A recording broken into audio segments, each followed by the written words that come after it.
മുഖ്യമന്ത്രിയുടെ ഔദ്യോഗിക വസതിയായ ക്ലിഫ് ഹൌസിലേക്ക് യൂത്ത് കോൺഗ്രസ് സംഘടിപ്പിച്ച ബ്ലാക്ക് മാർച്ചിൽ സംഘർഷം. പ്രവർത്തകർക്കും പോലീസിനും പരിക്കേറ്റു.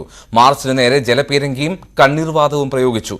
നികുതി വർധനയ്ക്കെതിരെ മലപ്പുറം കളക്ടറേറ്റിലേക്ക് യൂത്ത് ലീഗ് നടത്തിയ മാർച്ചും സംഘർഷത്തിൽ കലാശിച്ചു.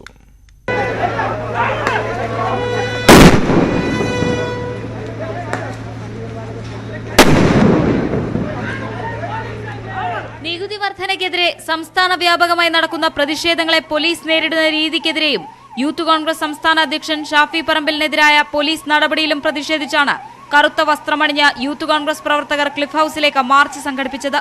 ബാരിക്കേഡ് മറികടക്കാൻ ശ്രമിച്ച പ്രവർത്തകർക്ക് നേരെ ജലപീരങ്കി, പിന്നാലെ കണ്ണീർവാതകവും.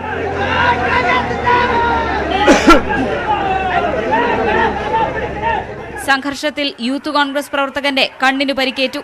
ഒരു പോലീസ് ഉദ്യോഗസ്ഥനെ യൂത്ത് കോൺഗ്രസ് പ്രവർത്തകർ മർദ്ദിച്ചു.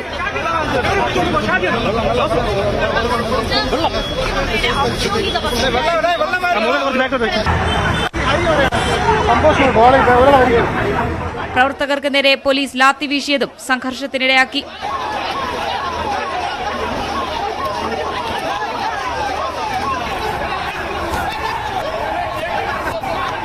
യൂത്ത് കോൺഗ്രസ് പ്രതിഷേധത്തെ നേരിടാൻ വൻ പോലീസ് സന്നാഹമാണ് ക്ലിഫ് ഹൌസിന് മുന്നിൽ തമ്പടിച്ചത്.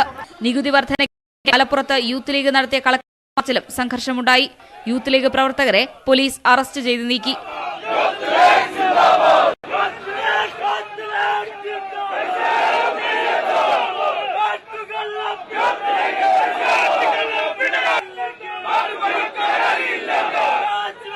ന്യൂസ് 18 മലപ്പുറം, തിരുവനന്തപുരം. കൊല്ലത്തെ യൂത്ത് കോൺഗ്രസ് പ്രവർത്തകർ ഈസ്റ്റ് സ്റ്റേഷൻ ഉപരോധിച്ചു. ഇന്നലെ യൂത്ത് കോൺഗ്രസ് പ്രവർത്തകരെ മർദ്ദിച്ച ഡിവൈഎഫ്ഐക്കാരെ അറസ്റ്റ് ചെയ്യണം എന്നാവശ്യപ്പെട്ടായിരുന്നു ഉപരോധം.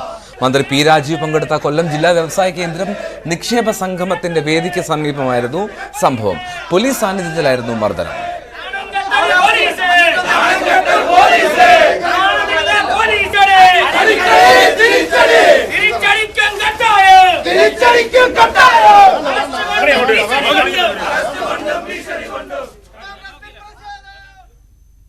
മുഖ്യമന്ത്രിക്കെതിരെ പ്രതിഷേധിക്കുന്നത് ചാവേർ സംഘം തന്നെയെന്ന് ആവർത്തിച്ച് CPM സംസ്ഥാന സെക്രട്ടറി MV ഗോവിന്ദൻ.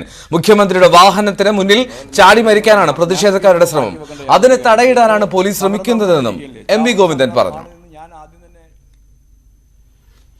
കള്ളക്കടത്ത് സംഘങ്ങളിൽ നിന്ന് ഡിവൈഎഫ്ഐ നേതാവ് M ഷാജർ സ്വർണം കൈപ്പറ്റിയെന്ന പരാതി അടിസ്ഥാനരഹിതമാണെന്ന് CPM നേതൃത്വം. തന്റെ സാന്നിധ്യത്തിൽ ഇത് സംബന്ധിച്ച് ഒരു ചർച്ചയും നടന്നിട്ടില്ല എന്ന് MV ഗോവിന്ദൻ പറഞ്ഞു. ഷാജറിനെതിരെ പരാതിയുണ്ടെന്ന ആരോപണം ശുദ്ധകള്ളമാണെന്ന് CPM കണ്ണൂർ ജില്ലാ സെക്രട്ടറി MV ജയരാജൻ പറഞ്ഞു. ഒരു വിശ്വസനീയതയുമില്ലാത്ത വാർത്തയാണ് പുറത്തു വന്നതെന്ന് M ഷാജറും പ്രതികരിച്ചു. ജനകീയ പ്രതിരോധ ജാഥയുടെ ഭാഗമായി CPM സംസ്ഥാന സെക്രട്ടറി MV ഗോവിന്ദൻ കണ്ണൂരിൽ മാധ്യമങ്ങളെ കണ്ട സാഹചര്യത്തിലാണ് വിവാദം ചർച്ചയായത്. ഡിവൈഎഫ്ഐ കേന്ദ്ര കമ്മിറ്റി അംഗം M ഷാജിറിന് ആകാശ് തിലങ്കരിയുമായി ബന്ധമുണ്ടെന്ന പരാതി പാർട്ടിക്ക് ലഭിച്ചിട്ടില്ലെന്ന് നേതൃത്വം വ്യക്തമാക്കി. തന്റെ സാന്നിധ്യത്തിൽ തെറ്റുതിരുത്തൽ രേഖ പാർട്ടി ചർച്ച ചെയ്യുന്ന സാഹചര്യത്തിൽ M ഷാജിറിനെതിരെ ആരും പരാതി ഉന്നയിച്ചിട്ടില്ലെന്ന് MV ഗോവിന്ദൻ. തെറ്റുതിരുത്തൽ രേഖയിൽ പലതും ചർച്ച ചെയ്തിട്ടുണ്ടാവും. ആ ചർച്ചയെപ്പറ്റി നിങ്ങൾക്ക് യാതൊരു വിവരവുമില്ല. അപ്പോൾ നിങ്ങൾക്ക് വിവരമുണ്ട് എന്ന് വിചാരിച്ചിട്ട് ചില കാര്യങ്ങൾ തെറ്റായ രീതിയിൽ പ്രസിദ്ധീകരിക്കുകയാണ്. കമ്മ്യൂണിസ്റ്റ് പാർട്ടി ഓഫ് ഇന്ത്യ മാർക്സിസ്റ്റുമായിട്ട് ഒരു കള്ളക്കടത്തുകാരനും ഒരു ക്രിമിനൽ സംവിധാനത്തിനും ഒരു തരത്തിലുള്ള ബന്ധവുമില്ല. ഒരു സ്വർണ്ണക്കടത്തുകാരുമായും CPMന്റെ ഒരു നേതാവിനും ബന്ധമില്ലെന്ന് MV ജയരാജനും പറഞ്ഞു. സ്വർണ്ണക്കടത്തുകാരുമായിട്ട് CPMന്റെ ആർക്കും ബന്ധമില്ല. ഒരു പരാതിയോ CPMന്റെ നേതാക്കളെ പറ്റിയിട്ട് ഉണ്ടായിട്ടില്ല. ഷാജിറിനെതിരെ ഡിവൈഎഫ്ഐ മുൻ കണ്ണൂർ ജില്ലാ പ്രസിഡന്റ് മനു തോമസ് പരാതി നൽകിയെന്നായിരുന്നു പുറത്തുവന്ന വിവരം. ആകാശ് തില്ലങ്കരിക്ക് പാർട്ടി രഹസ്യങ്ങൾ ചോർത്തി നൽകിയെന്നും സ്വർണം കൈപ്പറ്റിയെന്നുമാണ് ആക്ഷേപം. 3 ആഴ്ചയ്ക്ക് മുമ്പ് നൽകിയ പരാതിയിൽ അന്വേഷണത്തിനായി പാർട്ടി കണ്ണൂർ ജില്ലാ സെക്രട്ടേറിയറ്റ് അംഗം M സുരേന്ദ്രനെ കമ്മീഷനായി നിയമിച്ചു എന്നതും വാർത്തയായിരുന്നു. കൊട്ടേഷൻ സംഘങ്ങൾക്ക് സന്തോഷമാകും എന്നല്ലാതെ ഇത്തരം ആക്ഷേപങ്ങൾ ആരും വിശ്വസിക്കില്ലെന്ന് M ഷാജിർ പറഞ്ഞു. ന്യൂസ് 18 കണ്ണൂർ.